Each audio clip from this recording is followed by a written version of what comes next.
Aqui é o meu país, nos seios da minha amada, nos olhos da perdiz, na lua, na invernada, nas veias e estradas que vêm, que vão dos céus ao coração.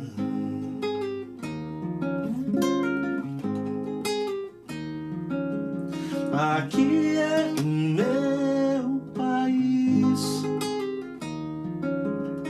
de botas, um cavalo, histórias de iaras e sacis, violas cantando glórias, vitórias, ponteiros e desafios no peito do Brasil.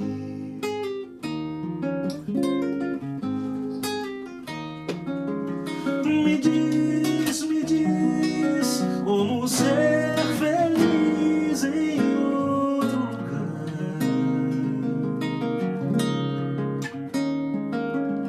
Me diz como ser feliz em outro lugar.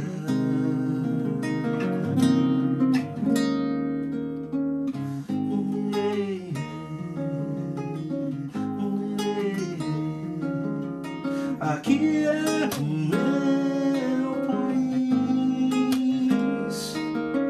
dos sonhos sem cabimento. Aqui sou um passarinho que as veias estão por dentro, que as penas estão por dentro. Por isso eu aprendi a cantar, voar, voar, voar.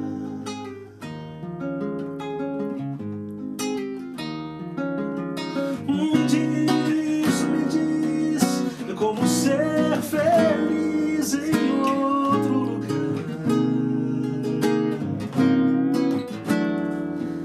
Me diz como ser feliz em outro lugar.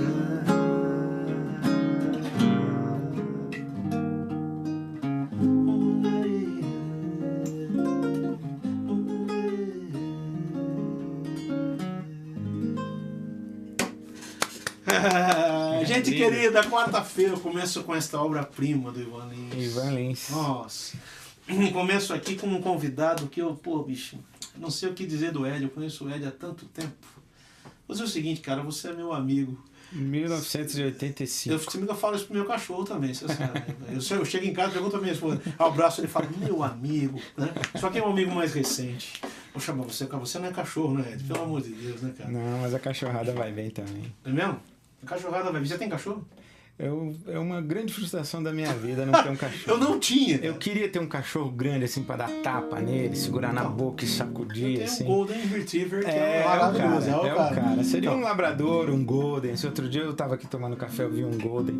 Eu fiquei com ele lá brincando. Eu brinco com o cachorro dos outros no meio da rua. É o que eu faço. É o melhor tempo que eu conheço. Como eu me divirto. É o melhor tempo que eu conheço. O cachorro é tempo bom. O Golden, pelo menos, é o melhor tempo que eu digo de cachorros, é o melhor tempo bom que eu conheço.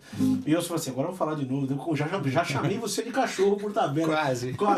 O Ed é meu amigo, irmão, pastor querido, respeitadíssimo, assim. Eu conheço o Ed acho que desde 86. 85, 86. É. Desde que ele morava em Santos, era um meninão que vivia na praia. Você é de lá? Você nasceu lá? Nasci em Santos, é. Santista mesmo? Torce pro Santos? Naquela época eu já... Opa! Mesmo? Desculpa aí por domingo passado. Cresci pulando a Vila Belmiro. Desculpa por domingo passado. Não, nós estamos bem. 2 taças por ano.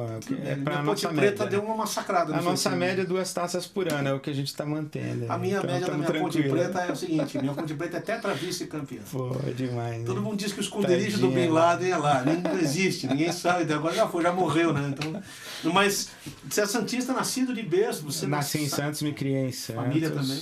Vivi em Santos. Morei no Rio de Janeiro um tempo. Santos te ensinou o quê? Santos me ensinou a viver, me ensinou a andar descalço. Que lembrança você traz latente assim de Santos? Trago a minha juventude em Santos. Você nasceu na igreja também? Eu diria como ser feliz em outro lugar, né? Você nasceu na igreja? Santos é um lugar para onde eu voltaria, um sonho de... Consumo ainda de... O meu é Curitiba. O meu é minha casa, Santos é a minha casa. É aquele lugar onde o coração mora, sabe? Onde qualquer lugar que eu esteja, o meu coração tá lá. Sim. E que você trouxe da cidade? Você lembra coisas assim da infância, alguma curiosidade tua?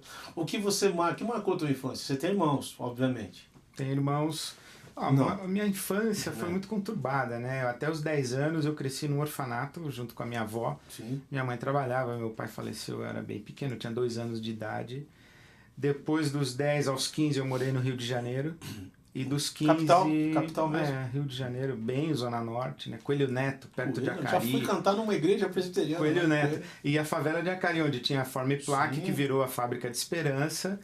Que era na época do Caifás, na época da Vinde. Eu fui batizado na Igreja Batista de Acari em 1975. Sim.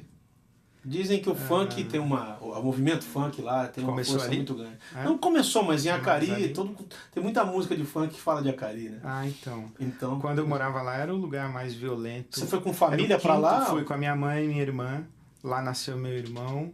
Mas você pegou uma época sombria da minha mãe, bem sombria. Da época era o 5º lugar mais violento do mundo, considerando zonas de guerra, né? Gente, é inacreditável. Tá dentro do Brasil. Dentro do Brasil. Eu lembro da comparação dos que morriam, né? Fazer uma comparação dos que morriam na guerra com os que morriam naquele lugar. Teve uma coisa assim, uma época do ano que foi era bem ruim lá. Zona de guerra mesmo. Eu ia pra escola pulando cadáver, né, João? Literalmente. Meu Jesus. Eu ia pra escola a pé, caminhando, e nessa esquina tinha um cadáver coberto. Eu tinha amigas de escola que não apareciam na classe, na aula, porque tinham sido estupradas na noite anterior. Era um negócio tenso. Troca de tiro no meio da rua, a molecada correndo. Você tá na escola, tem troca de tiro, enfim. Esse foi meu período no Rio, de 10 aos 15, mas que foi maravilhoso também. Eu não reclamo de nada da minha juventude, nem da minha infância, nem da minha adolescência. Eu voltei para Santos com 15 anos e saí de lá praticamente casado para ser pastor em Jundiaí com 21. Eu lembro de um amigo carioca que uma vez disse para mim, acho que eu tava vendo TV com ele e aparecendo aquela coisa do Iraque, né? Tiroteio e tal.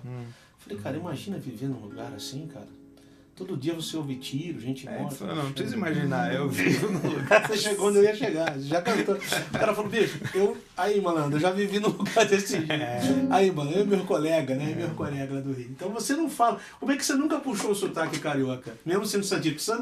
Santos tem esse R puxado. Tem, mas eu acho que eu vim para São Paulo com 17 anos pro seminário.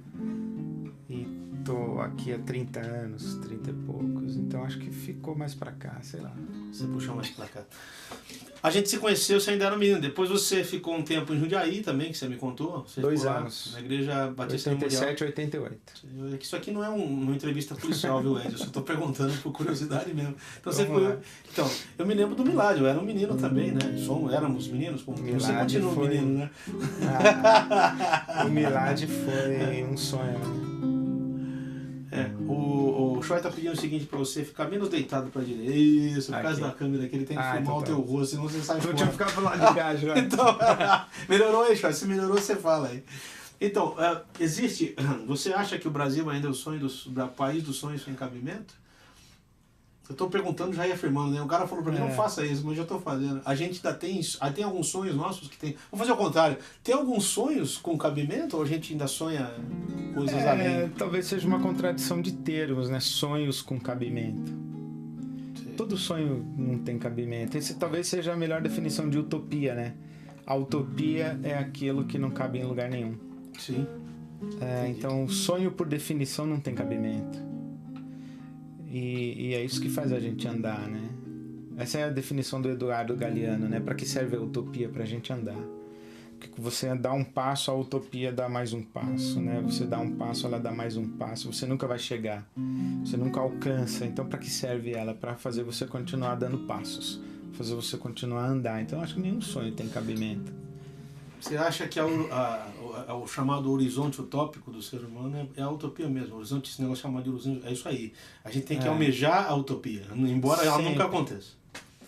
Isso vale para o povo cristão? Isso vale para qualquer pessoa? Eu acho que deveria valer muito mais para o povo cristão, né? A gente deveria buscar o reino de Deus. O reino de Deus que não é desse mundo, né? Mas ilumina a maneira como a gente viveria ou deveria viver nesse mundo. Quem não tem uma utopia não tem referência, né? Nenhuma. Concordo com você. Quer dizer, o nosso padrão por onde seguir a nossa estrada é uma estrada utópica, né? Quer dizer, a gente está aqui tentando a tal estatura de varão perfeito que a gente não consegue nunca. Mas... Desde o nosso sonho existencial, o nosso sonho conjugal, o nosso sonho de família, o nosso sonho de sociedade, o nosso sonho de comunidade. Sim. A gente sempre tem uma referência de tipo um ideal, assim, né? A tolice eu acho que é acreditar que o ideal se realizará. Eu acho que as pessoas são infelizes porque elas acreditam que o ideal é possível de se concretizar. Essa é uma ilusão, uma infantilidade. O ideal só faz você continuar andando. E se você não admitir que tudo que você tem à sua volta vai ser sempre imperfeito em relação ao seu ideal, você vai ser um infeliz crônico. Eu acho que o músico passa muito por isso. Eu estou te falando assim de coração aberto. A gente sempre quer que algo seja ideal e ao ver as coisas como elas não são, como deveriam ser, não são. Ao ver o que é em vez do que deveria ser. Eu não estou falando músico, acho que o artista tem essa. Eu acho que o profeta também. Também? Você acha que é um pouco disso? Até porque eu acho que. Mas vale a pena reclamar, por exemplo? Vale a pena falar? Vale a pena profetizar, por exemplo, quando tudo ao seu redor está desse jeito? Então, eu acho que essa é uma tarefa do artista, do profeta, do místico. Ok. É não deixar com que a sociedade perca a noção da visão utopia. Utópica das coisas. Entendi. Porque senão ela cai no caos sem nenhuma referência, né? É aquela história do cara que ficava gritando na praça e nada mudava, né? E um dia alguém perguntou para ele, nada mudou, por que você continua gritando? Ele falou, porque senão eu terei mudado, né? Ok, não mudei exatamente. Então, para eu não mudar de acordo com o que acontece. O ministério pastoral, que é o que você exerce, esse é um tipo de grito também? É um tipo de grito na praça? O que você faz? Você acha que não? Eu acho você acha que é? Necessariamente sim. Mas ao mesmo tempo, a essência do ministério pastoral é o cuidado das vítimas da realidade. Sim. Eu costumo dizer que pastorear é cuidar de gente inútil. Inútil no sentido de que uma mulher enlutada, ela é inútil. Um homem desempregado é inútil. Um homem em depressão é inútil. Um casal em crise conjugal é inútil. Sabe isso? São pessoas que elas não podem... Elas estão em momentos de suspensão da sua atividade produtiva, qualquer que seja ela. Né? Então você vê, por exemplo, os órfãos, as viúvas, os encarcerados. Uma mulher que está com o marido hospitalizado, ela está dedicada ao marido, ela não vai trabalhar na cantina da igreja, ela não vai dirigir reunião de oração, ela não vai evangelizar ninguém, ela está ocupada. Então eu acho que o pastoreio é essa atenção às pessoas. Eu acho que isso é uma evidência muito grande. Assim, tem algumas perguntas ali, o pessoal está bombardeando perguntas. Você chegou a botar isso no medo, teu, você botou no Twitter né? Eu botei tá todo mundo perguntando. O primeiro Júnior diz o seguinte, de Nova Serrana, Júnior Duarte. Já começou bem demais. Então já estou contente que a gente já começou bem demais. O Thiago Carvalho, de Carapicuíba, pergunta o seguinte para você, mano. O que deve nos motivar a dar o próximo passo sabendo que o ideal não vai... Olha que pergunta, não vai se realizar. O que te motiva, por exemplo, a dar... Boa tarde, João, prazer conhecer o pastor de Renê, Assis de Brasilândia, Tocantins. Legal, aprendo com você. Todo mundo aí que tá acompanhando. Um beijo para todos. Só acho que meus irmãos assembleanos vão dizer que estou subversivo. Abraço para você, cara. Ouvindo o João Alexandre, é bem subversivo mesmo. O Carlos Roberto aqui, o Iracema, queridão, que me dá bom dia todo dia. Olá, João, beleza? A entrevista com o querido pastor tá bom demais. Já assisti algumas pregações dele no YouTube, o cara prega de verdade. Tem como pregar de mentira, Ed? Existe pregador mentiroso? Olha lá, hein? Olha o nome, não pode falar nome. Não, eu acho que, independentemente do que o cara fala, se é mentira ou verdade, eu acho que a maior característica de um pregador é pregar a verdade dele. Sim. Por exemplo, o Alex Fajardo está dizendo o seguinte, aproveitando o que você está falando. Você um dia disse que daria para fazer várias pregações sobre as letras do Lulu Santos. Falaram a verdade. Estou aproveitando o gancho, tá? Pra gente comentar. Eu queria fazer um encontro de casais só comente algumas das inspirações acerca das letras. Por exemplo, a gente vive junto, a gente se dá bem, não desejamos mal a quase ninguém. É isso aí? Aí assim, a gente vai à luta. Sabe qual que eu cito muito? Eu quero crer no amor numa boa. Eu quero crer no amor numa boa. E isso vai pra qualquer pessoa realizar o sonho de ter que realizar a força que tem uma paixão. Isso é profético. Hoje o tempo voa, amor.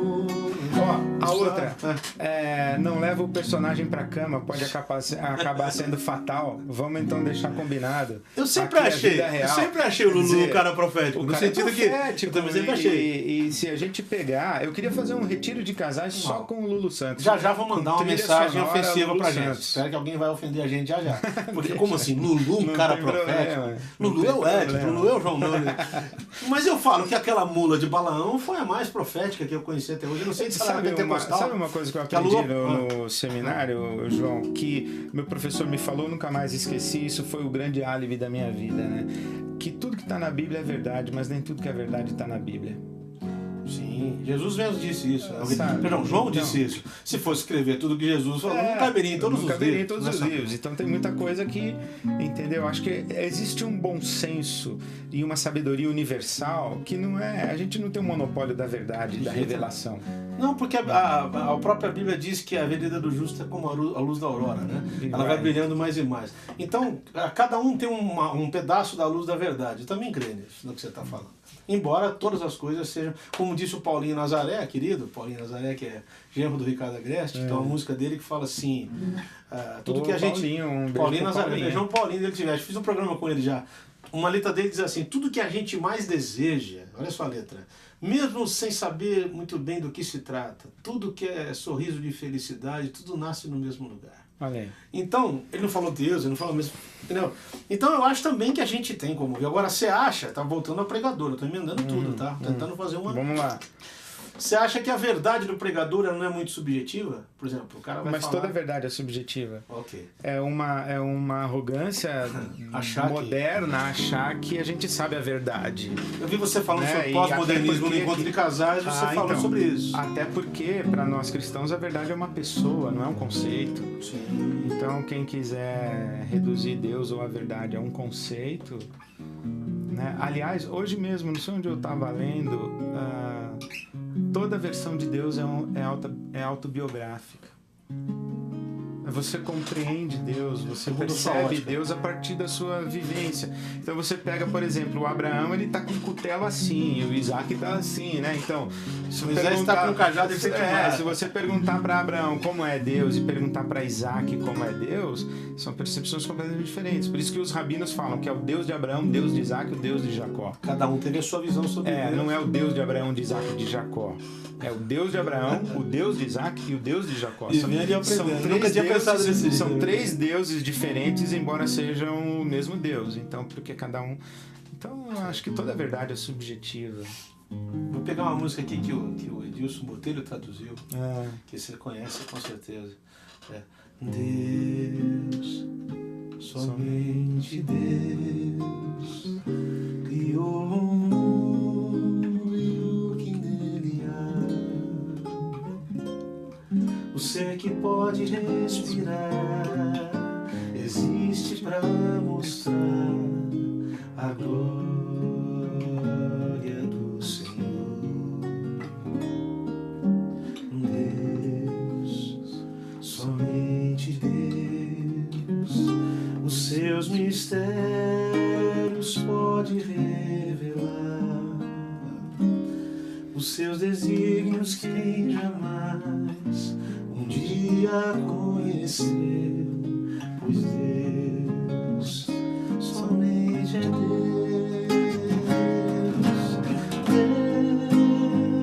somente Deus domina o trono do universo. Eu gosto dessa frase aqui, que a voz da criação se erga para dar louvor somente a Deus,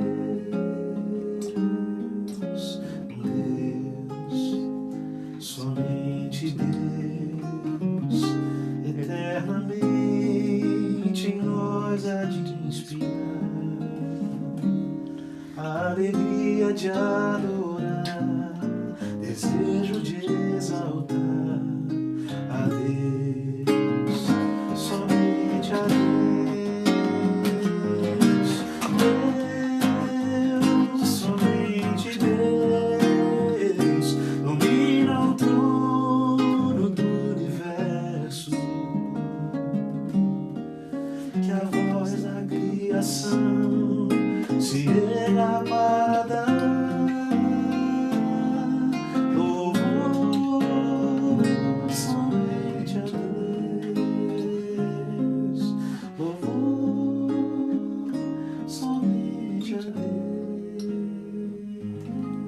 interessante que você falou, porque eu faço um paralelo com o canto dos pássaros, né? Já que a gente está falando da voz da criação, um bem-te-vi canta de um jeito, um papagaio vai cantar de outro, um cachorro vai cantar de outro, mas essa é a voz da criação. E se o sujeito não souber entender também que nós humanos, ainda mais racionais, os animais são irracionais, eles fazem meio coisa na pureza, né? Eu estava vendo esses dias o perfil de um cara no Facebook, de um gorila, assim, um cara de um gorila com o olho aberto. Eu vi aquela foto, eu fico simplesmente apaixonado em ver tanta força e tanta pureza num mesmo olhar, né? Então a criação tem essas coisas, a manifestação de Deus. O salmista fala que nós somos um instrumento de 10 cordas. Que lindo, isso é lindo. Deus toca em nós. Mas o teu amor me cura, pergunta. O teu amor me cura de uma loucura qualquer. É encostar no seu peito e se isso for algum defeito, para mim tudo bem. Fala, filho, fala o quê? O amor cura. A gente canta isso na igreja, né? O que você vai dizer contra a soldados armados, armados ou não, quase todos perdidos de armas na mão. Eu terminei um congresso com o Robson Cavalcante.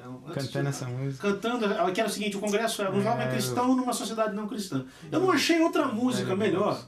Porque isso. Eu vi uma entrevista do Vandré em que ele fez uma música pro Brasil como se ela fosse uma mulher que tinha traído ele. E se você tem que ver isso assim, ele tá totalmente louquíssimo. Ele saiu completamente, totalmente, né? Mas a letra da música, cara, ele começou a declamar assim a letra. Eu tava com minha esposa estava assistindo junto comigo, a gente chorou de ver assim o que o país fez comigo. Mas você sabe, João, que uma das primeiras experiências que eu tive, tipo, fora do meu locus religioso, foi com os meus 17, 18 anos no Sesc, ouvindo Raíces de América, Mercedes Sosa. Eu tenho muitos hermanos e não lo puedo contar. Sí. Una hermana muy hermosa que se llama Libertad. Mira, então, isso aí é o nome dela, né? E quando eu acabei de ouvir Raízes de América, com os meus 17 anos que eu descobri, eu falei, quem são esses caras? E eles não são religiosos, eles não são cristãos, eles não são evangélicos. E tem uma mensagem. Eles são protestantes, mas eles têm uma paixão pela liberdade, pela justiça. De onde veio isso, se não veio de Deus? Não tem outra resposta, viu? Não tem. Mas acho que a maioria das pessoas encontra. Você está falando da ótica religiosa, né? O termo que você usou foi esse? É meu locus religioso. Locus, meu local, meu entendi você falar ponto. óculos religiosos. Pode ser também. Tudo bem, perdão. Pode ser. Qual é o grau de miopia e hipermetropia e astigmatismo do óculos religioso hoje? Eu acho que é pleno. A religião, ela é maldita, né? É castradora, você acha que é um negócio? Eu acho que a religião, ela vive para se autopreservar, né? Aliás, todo sistema vive para autopreservar-se, não é um sistema libertador. Então, e me causa espanto, assim, por que Jesus não se tornou um cara do Sinédrio? Alguém escreveu foi outsider. Alguém escreveu justamente isso, que um homem, acho que foi o Gondim que postou isso, eu achei muito bem colocado. Um homem simples de Nazaré prestou um grande favor à religião, acabou com ela. O cristianismo é a superação da religião. Sim. O cristianismo é a superação da religião. A religião tem 3 pilares: dogma, rito e tabu, que é código moral. Nós não temos dogmas porque nós temos uma pessoa, nós nos relacionamos com uma pessoa, nós não nos relacionamos com conceitos. Então o cristianismo não tem dogma. Segundo, rito.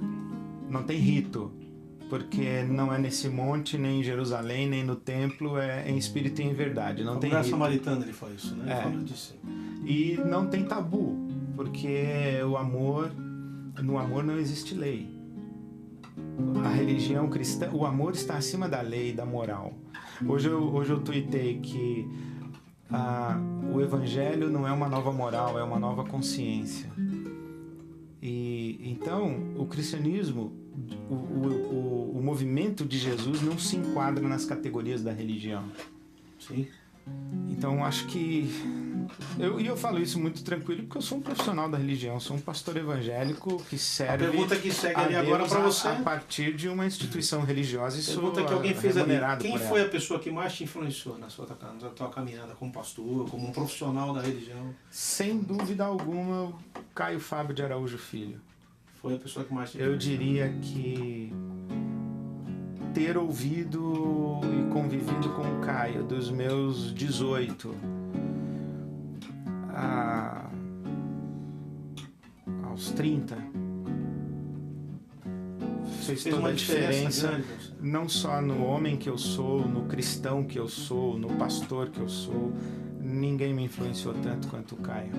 Já que a gente tá falando de religião, eu vou cantar uma aqui que também é do Edilson, por acaso eu peguei uma que ele traduziu, não dele. E essa aqui é muito legal. Há séculos o homem se põe... Já ouviu isso aqui? Não lembro. No alto de uma torre a olhar... Olha essa música. E observar os astros do céu, o caminhar de estrelas e sóis, pois acredita neles achar traçado seu viver e morrer. O homem, pois, querendo saber o seu futuro, o seu amanhã, se volta pro sistema solar, na esperança de receber a direção e o rumo a tomar, e assim viver bem mais e melhor. Mas de repente a contradição, astros não pensam, não falam, não ouvem, nem mesmo podem seu curso mudar. Astros são corpos suspensos no ar, movidos por quem... Lembrou? Por quem os criou. Astros só tem uma coisa a dizer: todo aquele que os lê, não para nós, olhem pra Deus, o Senhor. Linda a música, né? Então essa aqui eu vou deixar a segunda parte, depois eu canto. Lindo. O Edilson é um dos caras que me inspirou muito também. Já que você estava falando dos teus, né? Eu vou falar aqui também dos meus. O Edilson é um cara que me inspirou muito. O próprio Caio, né? Eu tenho uma cantata toda com o Caio, composta sobre o Gadareno, sobre o Demoniado de Gadara, que é um negócio do outro lado do mar, que é uma música que eu fiz, foi inspirada nisso, né? E você acha que ele foi um cara que sem dúvida, eu mostrou acho o primeiro horizonte? E inclusive na idade que eu tava, com 18 anos, né? E graças a Deus eu tive homens que me influenciaram, eu tive pastores que me influenciaram, meus professores no seminário, pastor Isaltino, Sim. Gomes Coelho Filho. Estava em Campinas até pouco tempo, foi meu pastor. O meu professor no seminário, o Carlos Lackler. O meu mentor, que foi missionário da CEPAL durante muitos anos, que você conheceu, que foi o Douglas Spurlock. Sim. Então, graças a Deus, eu tive homens e cometeria algumas injustiças se eu ficasse citando e acabar esquecendo gente. Então, mas uma coisa é certa, ninguém é o que é sem ter sido abençoado por outro alguém. Né? A gente sempre vai ter uma dívida de gratidão. Você já viu a música do Gerson Boys? Que ele diz, todo mundo imitou, todo mundo é discípulo de alguém. Você crê nessa coisa do discipulado de uma maneira prática, estou dizendo? Porque discipulado todo mundo crê. Eu acho que quando você pergunta assim, você crê no discipulado? O cara fala, creio. Mas na hora de realmente ser ou fazer discípulos, assim, o cara dança. Eu creio, mas não no discipulado de apostila. Eu creio no discipulado. Apostilado, seria. Eu creio no discipulado de convivência. Então, né? Então, quando o discipulado do tete a tete. Você me pergunta do tete a tete. Quando você convive com alguém, você abre o seu coração e você lembra de Deus e você lembra da Escritura. Você fala das suas angústias, dos seus medos, das suas verdades, das suas mentiras. Você vai tirando suas máscaras aos poucos e daqui a pouco você percebe que aquela pessoa que está diante de você é a voz de Deus para você e você é a voz de Deus para ela. Então nisso eu acredito muito. Na nossa igreja a gente não usa tanto a palavra discipulado, a gente usa mais amizades espirituais. É um bom termo. Sabe, eu acho que é mais verdadeira do que... É porque discipulado dá a impressão que um aprende e o outro ensina, né? E não é bem isso que acontece, né? Na verdade, no cristianismo você aprende, é sempre mutualidade, é sempre uma coisa que a gente está sempre você está na teia, na rede sugando, de mas um absorvendo o que o outro tem para... Isso, você está na rede de relações, de pessoas que estão buscando a Deus como você está. E nessa bagunça ali, o Espírito de Deus vai se manifestando, ora através de um, ora através de outro. Vou cantar um samba aqui, eu sei que seu filho adora samba, isso aqui é antigo, cara, isso aqui é dos originais do samba, ao tempo que o Mussum era... Será que eu lembro? Vamos lá. O ouro afunda no mar, madeira fica por cima, ostra nasce no lodo, gerando pérolas finas. O ouro afunda no mar, madeira fica por cima, ostra nasce no lodo, gerando pérolas finas. Isso aqui é muito bonito, cara, é profético.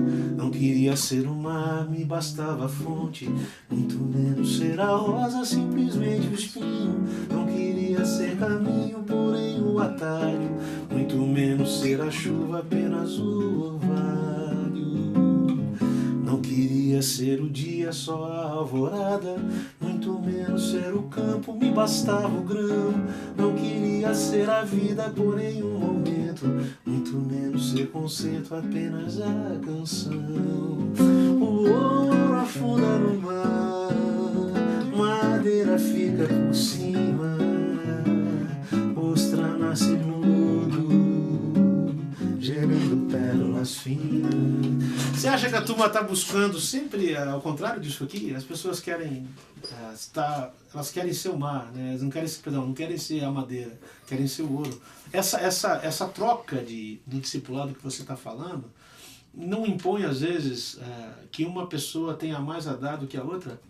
Não tem essa guerra, por exemplo, o cara não se sente meio lesado de dar muito e receber pouco? O que você acha dessa coisa de o cara se dar muito e não ter um retorno?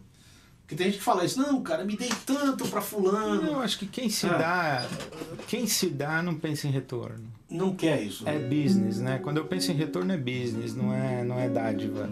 Não é uma relação de amor, assim. Mas sabe que você estava cantando e falando essas coisas, eu lembrei do Salmo 131. E sabe que por causa de vocês, que eu digo vocês os músicos, eu lembro dos salmos musicados.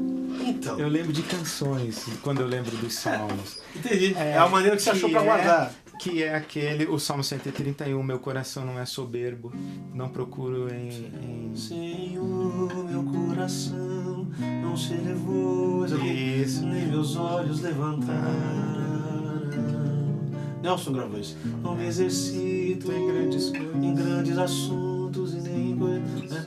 Eu acho que é uma maneira muito fácil. A música, como uma criança desmamada, fiz o repouso. Certo, eu fiz calar e sossegar a minha alma, qual criança desmamada pra com sua mãe, tal é minha alma pra contigo. É fácil porque a música, ela tem a música, eu diria pra você que a música, ela é a memorização de muita coisa, né, cara? Você lembra do Gênesis, Êxodo, Levítico, não se aguardava quando era criança, entendeu? Então a música tem esse caminho, eu acho que ela diminui um pouco a distância da obrigatoriedade de guardar textos bíblicos. E eu acho que a música vincula conteúdos a afetos. Interessante. Aí a memória... É só um mero coadjuvante. Eu tô entendendo o que você tá falando. É interessantíssimo isso que você falou. Né? Porque você lembra de um som. Uma música te leva embora no tempo, faz você voltar 20 anos, faz você reencontrar uma pessoa, faz você chorar o mesmo choro que você já achou que tinha chorado todo ele e não chorou. Exatamente. A música faz isso, né? A gente tem muita pergunta, Ed, não dá para responder todo pena. mundo, porque o tempo é curto. O nome do programa é meia hora, já estou estourando em 50 minutos, então não, mas não é, o certo não tem aqui certo, a gente tenta fazer 1 hora, sei lá qual. Mas tem muita pergunta. A frustração maior que você teve no teu ministério, essa é uma pergunta interessante. O que você seria se não fosse pastor? Você tem uma resposta para isso? Eu não sei o que eu seria se eu fosse pastor e eu acredito que se eu soubesse eu seria. E não seria pastor. É uma resposta interessante essa. Eu não sei o que eu seria se eu não fosse pastor. E a maior frustração do meu ministério é comigo mesmo, é quando eu me olho no espelho, que eu sei que eu não sou... O que o pastor que você gostaria de ser? Eu acho que essa é você e 100% das pessoas, não é? Todo mundo... isso aí é um conflito interessante. Quando o cara chega a dizer assim, não, eu estou pleno daquilo que eu sou, eu já fico muito preocupado. E um dos maiores momentos, assim, que uma das experiências mais marcantes que eu tive com Deus no meu ministério foi esse dia quando eu me deparei com Provérbios. Maior é aquele que conquista a si mesmo do que aquele que conquista uma cidade. E era uma época da minha vida que eu queria conquistar a cidade. Queria conquistar a cidade para Cristo, conquistar o Brasil para Cristo, conquistar o mundo. Né? E quando eu me dei conta de que eu... Sei. Enfim, não quero nem falar sobre isso. Não, por exemplo, o cara manda uma mensagem assim, vou te falar, eu me sinto Júnior Duarte de Nova Serrana, era Minas Gerais.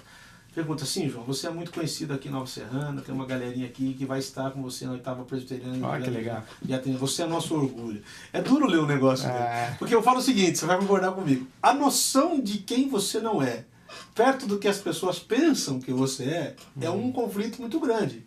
Porque você sabe o quanto você não é. Por mais que as pessoas... Isso aqui é uma demonstração de amor. Beijo pra você, queridão.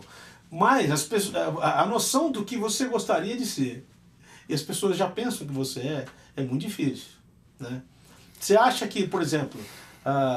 como é que uma pessoa deve receber um elogio? Como é que alguém deve receber uma demonstração de carinho? Eu estou dizendo isso porque para um músico que está me ouvindo ou para um pastor que está te ouvindo, ou vice-versa, não necessariamente nessa ordem, isso é uma boa resposta. Como isso deve ser recebido? Como uma pessoa consegue receber uma palavra sem crescer? Esse foi um trauma que eu tive durante muitos anos e que eu fui curado dele há alguns meses. Sim. Porque quando eu comecei o meu ministério, meu pastor me disse assim, não aceite elogios e todo mundo que te elogiar, você diga assim, glória a Deus. Eu também recebi isso. Esse papo. Exatamente o mesmo discurso. Então eu convivi durante muito tempo com essa coisa de que eu... Enfim... E um dia, há pouco tempo, conversando com o Ariovaldo Ramos, o nosso amigo, o Ari, ele mandou uma frase assim que ele disse, a humildade não é você dizer que não é você dizer sou sim, mas o que eu sou me foi dado. Sou, não porque eu sei a meu, mas foi me foi dado. Então, quando alguém hoje outra frase dele que ajuda muitos artistas que eu ouvi falar, que já falei que eu corto, não estou cortando, é que ele diz o seguinte, quando você elogia a criatura, na verdade você está bem dizendo glorificando o Criador. Isso aí também me livrou de muitos traumas, porque Eu fui educado com a mesma frase que você. Quando alguém vier te dar um elogio, não, glória seja dada. Claro que é a glória de Deus. Claro. Isso é óbvio. Né? Agora, essa consciência de que eu sou sim, mas me foi dado, não tem mérito em mim. O Paulo fala isso, né? Se aquilo que você tem lhe foi dado, como é que você se gloria como se não tivesse sido dado? Mas você tem que admitir que lhe foi dado. Você não pode negar que lhe foi dado um talento extraordinário. Você não pode negar isso. De jeito nenhum. E que tem que ser desenvolvido. Mas me foi dado. Exatamente. E eu sou agraciado, né? Eu sou agraciado e eu sou diligente em cuidar do meu talento. Meu pai falava, meu falecido pai dizia assim, quando alguém te der alguma coisa, seja lá o que for, presente e tal, cuide, quando alguém te der alguma coisa para cuidar, cuide com dobro, em dobrado, porque primeiro que não é seu, segundo porque é dos outros. Você acha que o talento é mais ou menos isso, né? Mas, por exemplo, eu vi o Ari fazendo uma palestra, por exemplo, sobre a unção essa semana, falando sobre os pastores, que todos os pastores na realidade não são pastores, são co-pastores. Pastor só tem um, que é Jesus Cristo. Então, isso que a gente está falando aqui pode ofender algumas pessoas, porque, tô dizendo assim, tem gente que acha que realmente merece o que tem. É outra coisa. E aí, como lidar com isso? Com um cara que acha que merece o que tem. Por exemplo, você fala, olha, o cara não fala um obrigado do jeito que você falou aí. Não, eu sei, obrigado. Eu agradeço o seu carinho, mas eu agradeço justamente eu sei que isso foi dado por Deus, não é meu, né? Mas tem gente que acha que não, eu ganhei porque eu sou o cara, bicho. É por isso que Deus me deu. Como lidar com esses caras? Difícil, não? Eu não me preocupo mais com esses caras. Eu acho que Deus vai cuidar deles, ou a vida vai cuidar deles. Você não acha que a noção de humildade é relativa? Tem gente que acha que ser humilde realmente é negar tudo que você tem, tudo que você é. A humildade, na visão de alguns, é justamente dizer que nada você tem. Ou seja, é a autonegação. É aquilo que você está falando do Ari. Ari falou que corretamente. A noção, a Bíblia fala, ninguém pense acerca de si mais do que convém mais pensar. E nem menos. Nem menos. Exatamente. Essa coisa de lidar com a humildade é um terror, né? Porque para alguns humildade mas essa humildade extrema chega a ser uma forma de orgulho, né? O cara se acha tanto que ele precisa ficar dizendo para ele mesmo o tempo inteiro que ele não é. Meu, simplesmente seja. Você não precisa ficar dizendo nem que é mais, nem que é menos. Simplesmente seja. Eu não sei, eu acho que... sem se preocupar, filho. Para o artista que está na vitrine, como é o seu caso, por exemplo, é mais difícil você lidar com a glória do que com essa autocomiseração e essa auto-humilhação. Acho que para nós é isso, Deus me deu mesmo. Eu dei uma declaração, há pouco tempo alguém mandou uma pergunta aqui, dizendo o seguinte, João Alexandre, aqui ó, bota lá para mim, João, por favor. Se declarou há pouco tempo fora do movimento evangélico. Eu não falei que eu estou fora do movimento evangélico. Quero corrigir aqui a pergunta do meu querido ali. Eu só disse que eu não sou mais gospel, né? Nem em número, nem em gênero, nem em grau. Continuo evangélico, embora acho que também ser evangélico não quer dizer absolutamente nada. Eu estou correndo atrás de ser cristão, né? E é claro que não dá para desassociar uma palavra da outra. Somos evangélicos, cremos no evangelho de Cristo. Mas é que a palavra está tão desgastada, principalmente o gospel, né? O mercado gospel musical está tão digerido. E eu faço uma declaração dessa, minha esposa ainda falou, você falou uma coisa que eu vão achar que você não é mais cristão. Nada a ver, eu saí fora do movimento mercadológico chamado gospel, que não tem nada a ver, primeiro com o nome do país também. Estão perguntando se você também não vai, como é que é? O senhor também já pensou e pensa em fazer o mesmo, de sair do evangelho? De não ser mais evangélico? Eu acabei de falar que eu não sou, né? Eu continuo evangélico. Parece que quando você fala assim, você rompe com um determinado pensamento, você é o cara que realmente não gosta de ninguém, você, né? E não foi isso que eu quis dizer. A minha declaração foi muito clara. Disse o seguinte, que eu não pertenço mais a esse mercado, pelo que ele significa. Eu acho que essa é uma crise que a gente vai carregar, não sei até quando, até o túmulo. O fato de que o nosso berço foi corrompido. Sim. Né? Eu não me sinto em casa mais no ambiente evangélico. E a minha defesa, como eu me defendi disso, tendo passado por um período de muita acidez e amargura, de me tornar crítico dos outros, meio que um ombudsman da igreja, sabe? A maneira como eu me defendi foi me voltar para minha igreja local.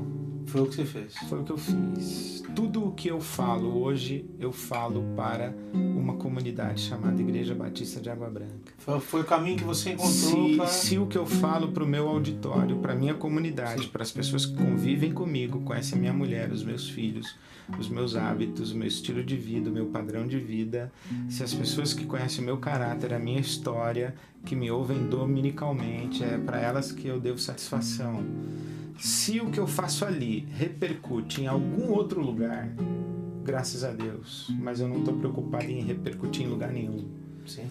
E também não estou preocupado com o que está acontecendo lá. Me entristeço, me alegro, eu vejo com isso, eu me identifico, com isso não me identifico, mas eu já não...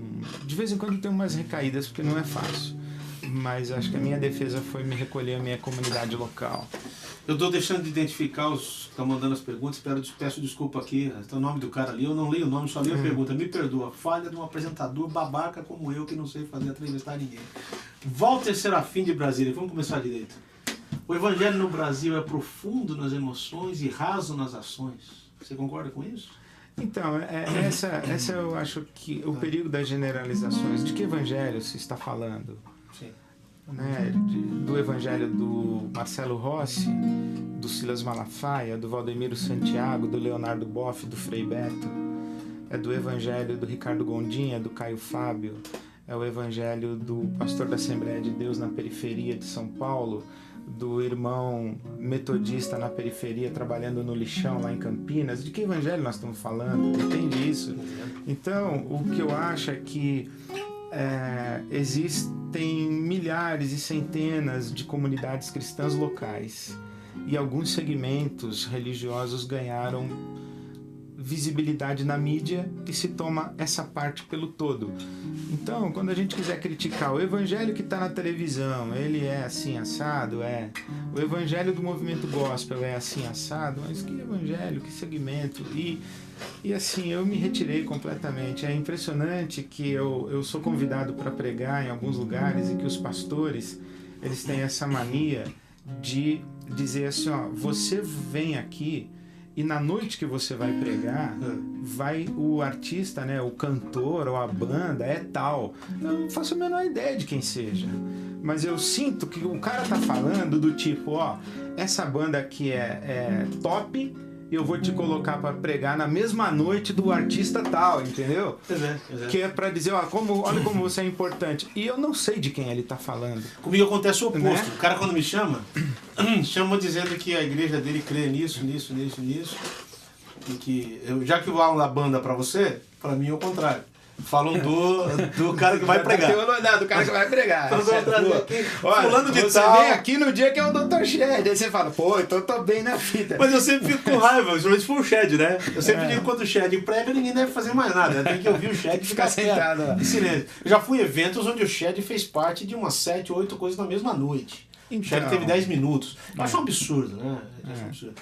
João Mazini de São Paulo. Tem muita pergunta, eu vou ler aqui porque eu tenho Vamos lá, vamos ver o que Queria dá. saber do Ed e do João Alexandre o que eles acham da mistura tão em voga de religião com política, que agora a gente está falando sobre isso mesmo. Eu vou cantar uma antes aqui e depois você responde. Há alguma possibilidade do cristão entender a política de um modo laico e discutir questões como aborto e homossexualidade fora do prisma da religião? Olha que pergunta. Perguntas fabulosas. Muito bonita a pergunta, muito boa. Muito Vou cantar uma boas. aqui pra gente falar sobre isso. Não sei se você conhece, né? Onde o tesouro, ali o teu coração. Fiz um guia. Onde o teu ouro, o certo toda paixão. Poucos trocados corrompem muita razão. Vende-se um voto contrariando a intenção. Corre o ditado e é tão comum se dizer: cada pessoa seu preço certo há de ter. E a nota verde comanda o teu bem-querer. Made in Brasil, Brasil em todo o poder. O que vai sobrar se fica assim como está? Alguém já gastou, por certo alguém vai pagar. Deixa que eu deixo e todos deixam pra lá. Geme essa gente sem vez nem voz pra falar. Quando olhei a terra ardendo, qual fogueira de São João, eu perguntei, eu perguntei.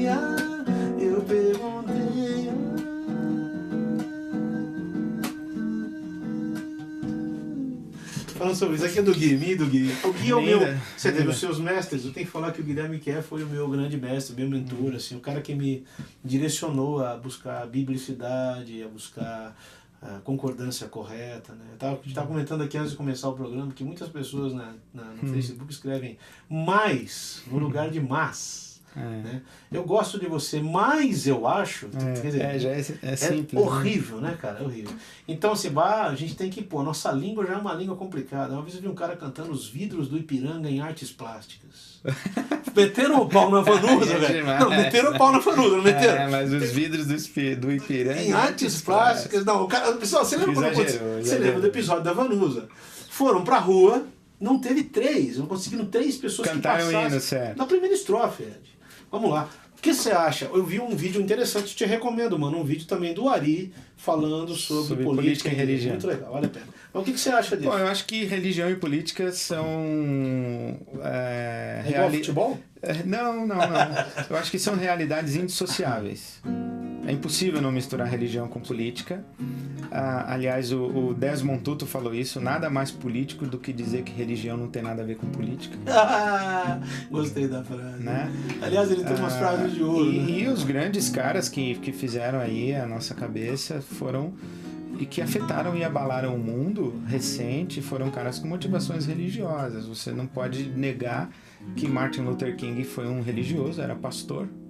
Você não pode negar o Desmond Tutu, você não pode negar um Gandhi, você não pode negar um Malcolm X, você não pode negar nenhum Bin Laden. A motivação do Bin Laden é religiosa, tem toda a questão geopolítica, tem toda a questão econômica, mas tem um transfundo religioso aí, tem um conceito de Deus, tem um conceito de civilização. Tem. Eu vi uma palestra do Capelletti, do Paulo, dizendo que para o judeu a noção de paz passa pela noção de justiça primeiro. Não resta a menor dúvida. Onde não há justiça, não há paz. O reino de Shalom é um reino... O Shalom de Deus é um reino de prosperidade de tudo para todos. De distribuição correta de todas as coisas. E essa é uma a justiça só existe se eu posso ter o que você tem. Na visão do Bin Laden, mais ou menos essa também. Essa é uma grande herança do profetismo hebreu. Enquanto os filósofos gregos estão discutindo a natureza do ser, os profetas de Israel estão discutindo o direito do órfão, da viúva e do estrangeiro. Né? A religião cristã e a tradição judaico-cristã é essencialmente ética. Sim. E onde a gente vai viver uma ética, se não na dimensão da sociedade, etc, etc. Agora, o que eu acho que é pernicioso não é a mistura de religião com política. É o duplo. Política é uma coisa e política partidária é outra coisa. Né? E religião é uma coisa e instituição religiosa é outra coisa. O que eu acho que é diabólico é essa fusão ou essas alianças entre instituições religiosas e partidos políticos. Sim. Isso é maligno. Totalmente. É absolutamente maligno. Eu gostei muito do que aconteceu aqui em São Paulo. Desculpa a franqueza. Eu gostei muito do que aconteceu aqui em São Paulo. Diante de um candidato que estava lá no top e chegou-se a anunciar que os cristãos decidiriam. Você lembra disso, né? Você chegou a ver, né? Eu vi. E o que aconteceu foi uma tragédia. Tragédia que eu acho que às vezes eu não gosto de ser... não gosto de ser fatalista, nem gosto de ser espiritualista demais. Mas assim... Uma tragédia que é interessante, se Deus permitiu, ou não, isso é uma outra questão, que tem que ter uns 50 programas para discutir. Mas eu gostei do que houve. Eu achei que isso foi uma resposta. Sim, e eu acho que é uma resposta que deveria fazer a gente pensar, porque nas últimas eleições, tanto na eleição presidencial, quando foi eleita a presidenta Dilma, quanto agora, a presença dos cristãos evangélicos no debate político não foi uma presença em favor da justiça. O querido Fernando Oliveira está mandando. Tem que ler. Desculpa, você queria cortar. Não, os cristãos decidiram, tiraram o russo humano. Tiraram o russo, mano. Fala lá. Não, então, eu acho que pensar. A presença evangélica não é uma presença que levantou a bandeira da justiça, levantou a bandeira da moral. a presença religiosa na política brasileira é uma presença moralista. Não é uma presença profética, não é uma presença de solidariedade, de diaconia. Você acha que é meio parecido com o que aconteceu com Bush, por exemplo? Quase. Não chega a ser tanto. Porque assim, você estigmatizar o religioso como um cara que está preocupado com quem faz aborto e quem é gay, sim, é você reduzir uma agenda ao que é, inclusive, uma questão pessoal. Justamente. Tá certo? Assim como eu não quero que o Estado venha dizer para mim quem eu devo ser, eu não quero também nenhuma religião ditando regra para mim. E nenhuma delas mesmo. O que eu quero é a minha expressão religiosa favorecendo uma justiça na sociedade e o meu governo favorecendo a justiça na sociedade. Exatamente. E nisso nós deveríamos andar de mãos dadas. Agora, quando você junta política partidária com instituições religiosas, com interesses particulares e descamba para a agenda moralista, isso é uma coisa que Deus não tem nada a ver com isso. O reino de Deus não tem nada a ver com isso, inclusive. Com certeza. Eu tô com você, concordo plenamente. Acho até que a gente perde tempo com muita bobagem, né? Uhum. Quer dizer, dentro disso aí, tem tantas outras prioridades. Exato. Né? Como o Brasil, que eu acabei de cantar a primeira música, que é um país dos sonhos sem cabimento. Né? Isso é uma reforma do Maracanã, que custa 1,5 milhão, 1,5 bilhão, que dá para fazer outro estádio. Né? É isso. É uma coisa... Parabéns pelo trabalho, João. Obrigado, querido. Paulo Wesley Degal. Esse é marido da querida Kellen. Você é um excelente entrevistador. Puxando o saco, né, Paulo? Um grande homem de Deus, grande mesmo. Grande. Músico fenomenal e um amigo generoso. Abraços. Pergunta, por que o programa não se chama 1 hora? Olha, boa. Acho que vai ter que mudar. Não, hoje será 1 hora com o Ed. Fala pro Shoy que tem que mudar pra 1 hora. Não, é porque a gente começou com meia hora, mas não deu certo. Né? A gente teve... Garanto que hoje não dá dando pra ler, porque é muita pergunta, Ed. Você realmente é um cara... Todo mundo quer perguntar. Fico feliz. Então isso é ótimo. Pergunta, é proibido pensar? Está se levantando contra os pregadores de mentira? Eu estou me levantando contra qualquer mentira, não é só contra pregadores. A música é proibido pensar, veio no momento em que...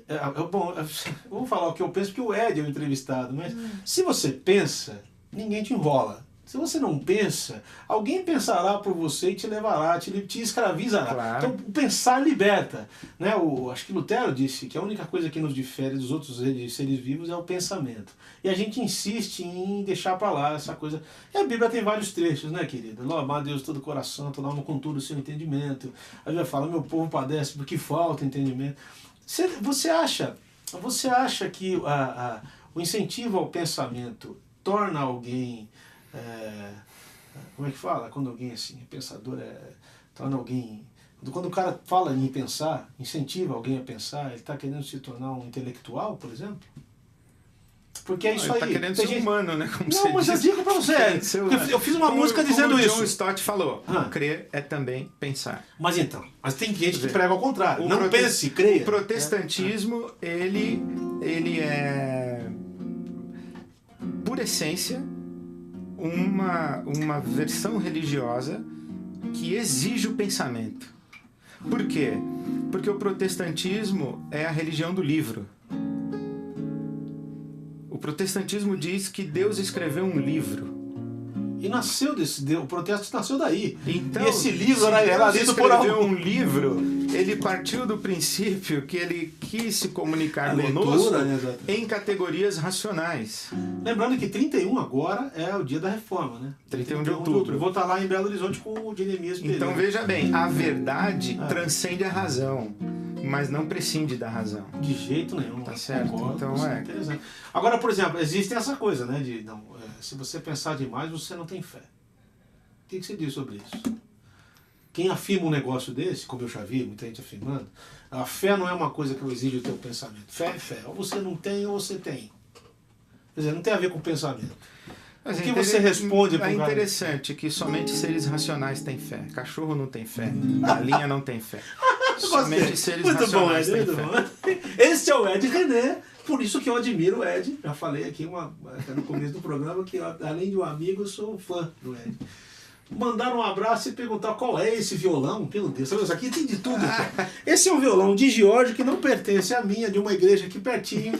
Eu não passei lá para pegar. Na verdade, deixa eu explicar aqui, né, cara? Eu fui tocar nessa igreja e eu vi que o violão tava chumbado.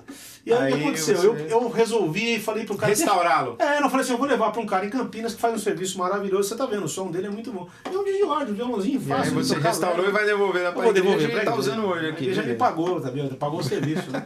Sei que o Ed gosta de hinos. Hinos, gosto. Eu acho que a Inódia... Você pra escolher dizer qual a razão da escolha. Então não você escolher escolher. E cantar. Se eu souber também, viu, Ed? Não é todo hino que eu sei não, hein? Quer pegar um aí, um famoso? Tu és fiel, Senhor. Esse é bom, mas vamos pegar um do cantor cristão. Vamos lá, se você lembrar, se eu souber. Um dos tais? Não, você não. Em Jesus, amigo, temos mais chegado que um irmão. Eu não sei a letra, mas tudo bem. Em Jesus, amigo, temos mais chegado que o irmão. Mais chegado que o irmão. Ele manda que levemos. Ele manda que levemos. Tudo a Deus em oração. A Deus em oração. Ó que paz perdemos sempre. Ó que paz perdemos sempre. Ó que dor no coração. Ó que dor no coração. Só porque nós não levamos. Só porque nós não levamos. Tudo a Deus em oração. Tudo a Deus em oração. Por que você gosta desse hino aí? Por quê? Porque depois pode explicar, né? Não, eu gosto dos hinos porque eles têm teologia. Você tem uma paciência imensa, Ed. Quando alguém pergunta por que você fez essa letra, alguém diz assim, se eu preciso explicar, você não vai entender. Né? Porque tá aí, né? A letra tá tão clara. Eu lembro que o Caio uma vez foi em Campinas, eu nunca vou esquecer disso. Eu fui cantar, o Caio foi pregar, coisa de alguns anos atrás. E ele simplesmente leu o livro de Romanos inteirinho, em pé, com todo mundo. Ele pegou, começou a ler, de fora a fora. Quantos capítulos tem Romanos? 16. Ele leu 16 capítulos, todo mundo sentou, ele falou, a gente está acostumado a pegar um versículo e ficar divagando 2 horas sobre esse versículo, que a simples leitura da palavra de Deus já não nos satisfaz. Não tem muito o que dizer. Romanos é tudo para a família, é tudo para a igreja, é tudo... Rapaz, foi Efésios? Acabei de acabar. Quem foi? Não foi Romanos? Se foi Efésios, me perdoa. É mais curtinho, 6 capítulos. Não, eu acho que... Não, se eu não me engano, foi tudo bem. Mas sabe, há controvérsia. Né? Mas sabe, por exemplo, você pega o hino que diz assim a respeito de Deus, né? Em ti concilia-se a santa justiça que não pode a culpa deixar sem castigo. Gente, que coisa linda. Com a compaixão que por graça recebe e exime de culpa o réu pecador. Tá tudo escrito aí. Então eu quero perguntar por que você gosta de hino, né? Então eu gosto de hino porque tem teologia, mas mais do que isso, eu gosto de hino porque o hino tem a ver com o meu afeto. Eu fui criado ouvindo hinos, né? Fui criado numa igreja batista. Temos algo em comum. Eu sempre falo que o hino é mais história da igreja do que tudo que se fez depois. Eu lamento que as novas gerações não conhecem os hinos do cantor cristão, ou da harpa cristã, seja lá o quê. Porque tem uma herança... Estão perdidas nas páginas amareladas dos e-mails, né? Infelizmente, Ed, nosso tempo já foi 62. É uma pena. Rapaz, eu faria 10 programas com você, porque é uma delícia. Voando, cara, Quero dizer o seguinte, que eu sou um eterno aprendiz de tudo que você fala, cada vez que eu vejo você pregar, é um alimento então assim... Então é mútuo, viu? Você me ligou, eu imediatamente eu sei que você é um cara que se esmera no que faz. Você e meu filho são 2 ídolos que eu tenho no coração. Meu filho estuda muito e você também é um grande leitor, lê muito. Carlos de Itapemirim, João, toca alguma coisa do Dori Caymmi e do Toninho. Do Dori não vou tocar não, cara, mas eu vou tocar. Do Dori não, mas eu... Do Dorival ou do Dori? Não, eu fui dormir, acho que antes de ontem, ouvindo Nana Caymmi, É o Tempo. Sim. Tem uma do Dori que é bonita, que é assim... Vou terminar com ela, tá? É um pedacinho, não vou saber inteira, Eu vou cantar outra aqui. Vamos cantar uma outra aqui. Para encerrar, o que eu posso cantar aqui? Cantei Edilson, 2 músicas. O que eu vou cantar aqui, bicho? Você quer escolher alguma, Ed? Que eu saiba? Eu quero escolher alguma que você saiba. Qualquer uma. Não, nenhuma. Bicho, eu vou cantar uma pop. Então canta uma pop, vai. Não estou disposto Por onde você tirou isso? Esquecer meu rosto de vez. Você conhece isso? E acho que isso é tão normal. Dizem que sou louco por eu ter um gosto assim. Gostar de quem não gosta de mim. Tem coisa mais profética, né? Jogue suas mãos para o céu e agradeça se acaso tiver alguém que você gostaria que estivesse sempre com você, na rua, na chuva, na fazenda ou numa casinha de saber. Jogue suas mãos para o céu e agradeça se acaso tiver alguém que você gostaria que estivesse sempre com você, na rua, na chuva, na fazenda, numa casinha de saber.